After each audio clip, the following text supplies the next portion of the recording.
Second match শুরু হয়ে যাবে বলছিলাম, বলতে বলতে শুরু হয়ে গেছে আজকের সেকেন্ড ম্যাচ এফএফডব্লিউএস বাংলাদেশ 2025 এর আজকের সিএস মুড 19 তারিখের সেকেন্ড ম্যাচ। আরো একবার রেড হক ভার্সেস বাংলাদেশ লড়াই করবে নিজেদের অপোনেন্ট হিসেবে।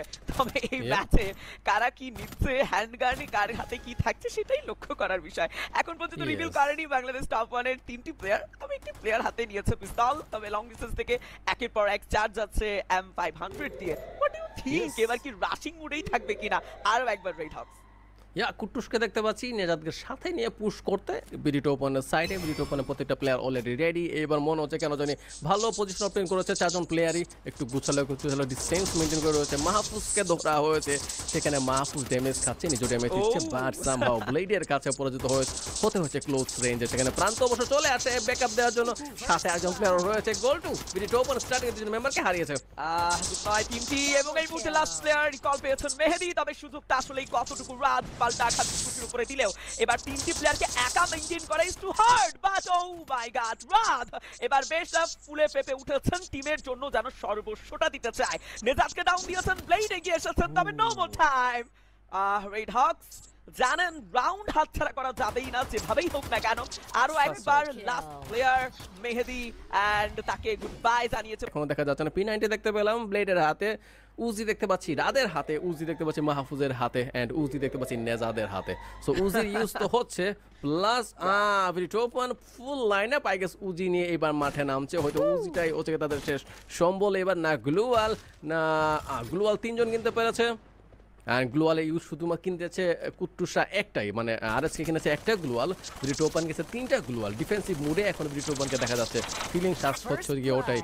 বাট সামহাউ রাতকে হারিয়েছে, যেখানে গ্লোয়ালের ইউজ ছিল তাদের হাতে। বাট লেটস সি কি হয়। উজি ফাইট বাংলাদেশ টপ ওয়ান প্রস্তুতি নিয়েই নেমেছেন মাঠে, তবে এখন পর্যন্ত যেন সেভাবে সুবিধা করতে পারছেন না। প্রথম ম্যাচ খুব একটা লাকি ম্যাচ হয়নি, তবে সেকেন্ড ম্যাচে এসে আরো একবার কামব্যাকের চেষ্টা, আরো একটা প্রয়োজন থ্রোবল করবেন। সেই ক্ষেত্রে নেজাদ বোম্বার দ্য কিং, যিনি নেজাদ নামে পরিচিত, তার থ্রোবলটা একদম পারফেক্টলি বলা যেতে পারে। বেশ কিছুটা ড্যামেজ দিয়েছে অপোনেন্টের দুটো প্লেয়ারকে। প্রান্ত এন্ড মাহফুজ তারা দুজন স্টে করছে, তারা আসলে বুঝতে চাচ্ছেন যে এন্ট্রিটা নিবেন কিভাবে। অলরেডি প্লেড আপ P90 হাতে লং ডিস্টেন্সে বেশ কিছু শট দিয়েছেন, কানেক্ট করেছেন দুটো প্লেয়ারের গায়ে। ফ্লিকার এন্ড ব্লেড আর হলো একটা রাউন্ড কামব্যাক করা খুবই জরুরি এখন, না হলে ফ্যান বেস অনেক বেশি হতাশ হয়ে যাবে। আমার বিশ্বাস, দৃঢ় বিশ্বাস, একটা রাউন্ড তারা কামব্যাক করবে, সেখান থেকে হয়তো বা খেলাটা ঘোরানোর প্রচেষ্টা করবে ওরা। দেখা যাক সেটা কোন রাউন্ডে গিয়ে আমরা দেখতে পারি। আপাতত চলছে তৃতীয় রাউন্ড, যেখানে দুটো রাউন্ড অলরেডি আরএসকে নিয়ে গিয়েছে। এই রাউন্ড হচ্ছে তৃতীয় রাউন্ড, যেখানে কারা নিবে এখনো নিশ্চিত নয়। গানের হিসাবে এখনো পিছিয়ে রয়েছে বিডিটোপান। তারপরে শর্ট গান দেখতে পাচ্ছি আমি মাহফুজের হাতে, P90 দেখলাম মেহেদির হাতে, রাদের হাতে শর্ট গান দেখতে পাচ্ছি। রাদ এবং মাহফুজ হচ্ছে শর্ট গান পেয়েছে হাতে। প্লাস এই সাইডে যদি আসি তাহলে কুট্টুস, নেজাদ, ফ্লিকার ভালো গান ওপেন করেছে। ব্লেডের হাতে হয়তো বা গান রয়েছে, যেটার ইউজ হয়তো বা এখনো শো করা হয়নি। বলতে না বলতে প্রান্ত ড্যামেজ, কুট্টুসকে knock down, kill confirm, first kill এই রাউন্ডের চলে গেছে বিডিটোপানের সাইডে। স্টার্টিংটা বেশ চমৎকার করেছে কুট্টুসের মতো একজন দুর্ধর্ষ প্লেয়ারকে ডমিনেট করা, এটা একটা গুড সাইড। তবে হ্যাঁ, এই ম্যাচে সুযোগ আছে, রাউন্ডটা বের করার সুযোগ আছে, বাকি প্লেয়ারদের উপর প্রেসার যাবে। তবে আবার গ্রাউন্ডে ব্লেডের headshot, oh my god is that Blade, একটা চমৎকার হেডশট কানেক্ট করেই যেন একটা প্লেয়ারকে ডাউন করলো। রিকল পেয়েছেন খুবই দ্রুত মেহেদী, তবে এখন পর্যন্ত বলা যাচ্ছে না যে ফ্লিকার তার আপার সাইডের বেনিফিটটি কতটুকু নেওয়ার সুযোগ হবে। লং ডিস্টেন্স থেকে আরো একটা charge Pranto, goodbye Flicker, goodbye Nejad. Last player Blade একা লড়াই করছেন 4টি প্লেয়ারের এগেইনস্টে। তবে এই রাউন্ডটা রেড হকসের মনে হয় হাতছাড়া হয়ে যেতে পারে, কারণ 4টি প্লেয়ারের এগেইনস্টে পারাটা বেশ কঠিন। যদিও ব্লেড হার মানেনি, প্রান্তকে ডাউন করেছেন এবং একা রাতকেও ডাউন করেছেন মেহেদী এন্ড মাহফুজ।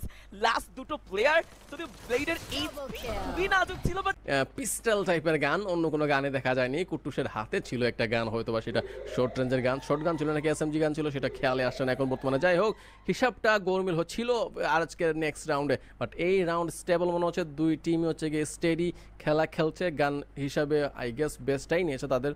গ্লোয়ালও রয়েছে দুই টিমের হাতে, গ্রেনেডের ইউজও আমরা দেখতে পাবো হয়তো বা এখানে।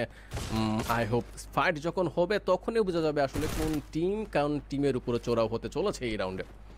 এক্স্যাক্টলি, তবে ফাইট আই গেস খুব দ্রুত শুরু হয়ে যাবে। লিশনিস ভাই আফটার অল অ্যাটাকিং মুডে চলে এসেছে আই গেস বাংলাদেশ টপ 1। এতক্ষণ পর্যন্ত ডিফেন্সিভ মুডে ছিল, তবে এইবার আরএসকে দেখেও মনে হচ্ছে তাদেরকেও খানিকটা চিন্তিত। তারাও কি তবে ভাবছে কি না যে রোটেশনটা মনে হয় প্রিভিয়াস ম্যাচে একটু আর্লি নিয়ে ফেলেছি, একটু ভুল এন্ট্রি নিয়ে ফেলেছি, দ্যাটস ওয়াই বাই স্প্লিট সিনারিওটা মনে হয় একেবারেই উচিত হয়নি বা ঠিক হয়নি, দ্যাটস ওয়াই সেখানে প্রেশার ফেস করতে হয়েছে। তো সেভাবে যদি ভেবেচিন্তে এই ম্যাচে রোটেশন নেয় তবে কিন্তু আরো একবার সুযোগ আছে রেড হক্সের হাতে। তো দেখা যাক রোটেশনটা কিভাবে নেয়। এখন পর্যন্ত স্প্লিট সিনারিও মেইনটেইন করে তারা কিন্তু এগিয়ে আসছে। যেন একটা প্লেয়ারকে আমরা দেখতে পাচ্ছিলাম রেড হক্সের সেকেন্ড ফ্লোরে চলে গেছেন সামনে থাকা বিল্ডিং এর, এবং সেকেন্ড ফ্লোর থেকে আই গেস ফ্লিকার তিনি পুশ করবেন, বারংবার প্রেশার দিবেন ওপেনে থাকা বাংলাদেশ টপ 1 প্লেয়ারদের উপরে। ফাইট শুরু হয়ে গেছে, বেশ কিছু ড্যামেজ দিয়েছে সামনে থাকা প্লেয়ার রাতকে, তবে এবার স্নাইপার হাতে প্রান্ত, ফ্লিকারের দিকে তাকিয়ে থাকা একটা শট কানেক্টেড চেষ্টা, বাট নো মোর টাইম, সুযোগ নেই, কানেক্ট করতে ব্যর্থ।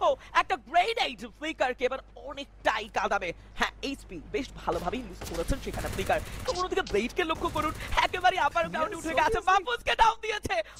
এবার পেছন দিক থেকে যদি ব্লেড ঝাঁপিয়ে পড়ে তিনটি প্লেয়ারের উপরে, সেটা বাংলাদেশ টপ 1 এর জন্য একটা ব্যর্থতার মুহূর্ত হবে। ব্লেড এন্ড কুটুসের কম্বিনেশন জাস্ট ওয়াও ওয়াও। একটা রাউন্ড রয়েছে হচ্ছে কি টপ 1 এর সাইডে, যদি 6টা রাউন্ড টাচ করে ফেলে কোনো টিম তাহলে খেলা কিন্তু সেখানে সমাপ্ত হবে।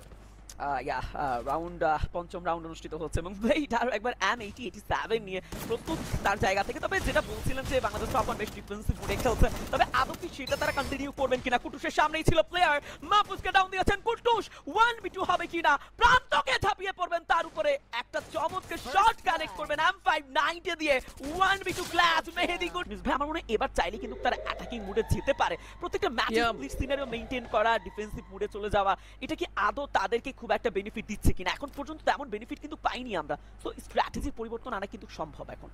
ইয়েস, গেল রাউন্ডে হচ্ছে গিয়ে ফ্লিকারের যে অবস্থান ছিল সেখান থেকে ফুল টিমকে সে হচ্ছে গিয়ে কাবার দিতে পারছিল।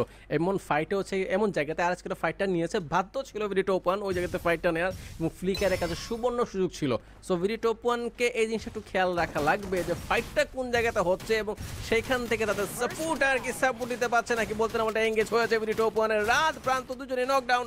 মাহফুজ মেহেদি স্টিল লাইফ রয়েছে, কেন জানি মনে হচ্ছে এখনো স্টিল স্ট্রাগলিংটা চলছে। মেহেদি একা বেঁচে রয়েছে, গোল টু মেহেদিকে খুঁজে বের করে খুবই কঠিন হবে না। অলরেডি ফ্লিকারের নজরের মধ্যে নজরবন্দি হিসাবে রয়েছে, এখনো যে কোনো সময় যে কোনো মুহূর্তে টপকে যেতে পারে মেহেদির বডি। কোন পাশ তারা আটকাবে, কোন পাশ থেকে নিজেকে সেভ করবে, এই ব্যাপারে ভাবতে ভাবতেই প্লেয়ার লুজ করে ফেলে বেশ কয়েকটা। তো আমার মনে হয় এই ব্যাপারটা নিয়ে আরো একটু কাজ করা দরকার বাংলাদেশ টপ 1 কে। যদিও এই ম্যাচটা বা এই রাউন্ডটাতে রেড হক্স আগে থেকে আপার গ্রাউন্ড ক্যাচ করে নিয়েছে, তারা বোটের একদম টপ ফ্লোর থেকেই ফাইটে জড়াবে।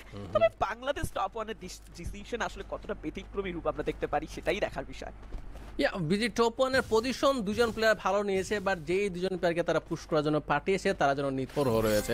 ওই দুজন প্লেয়ারের দরকার ছিল এঙ্গেজমেন্টে যাওয়া, লোয়ার করে নিয়ে আসা অপোনেন্ট টিমের এনিমিগুলোকে, যেটার কাজ হচ্ছেই না।